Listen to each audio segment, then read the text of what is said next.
Welcome to Heebie Jeebies, where science shows us just how fun it can be. Did you know you can use a lemon to power a clock? Your lemon clockwood kit comes with step-by-step illustrated instructions to walk you through this process. First, we assemble the wooden frame.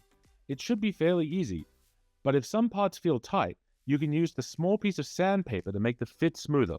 The magic happens when lemon juice acts as an acidic electrolyte. In contact with metals, it creates a chemical reaction, oxidation and reduction, very similar to the first battery invented in 1800 by Alessandro Volta. Once the frame is built, place the digital screen and guide the wires through the hole.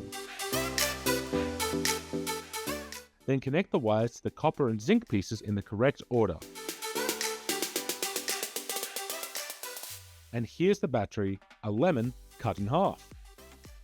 That chemical reaction creates enough electricity to power this digital clock. Science is awesome, especially when you get to play with it. Like, subscribe, and keep exploring with Heebie Jeebies.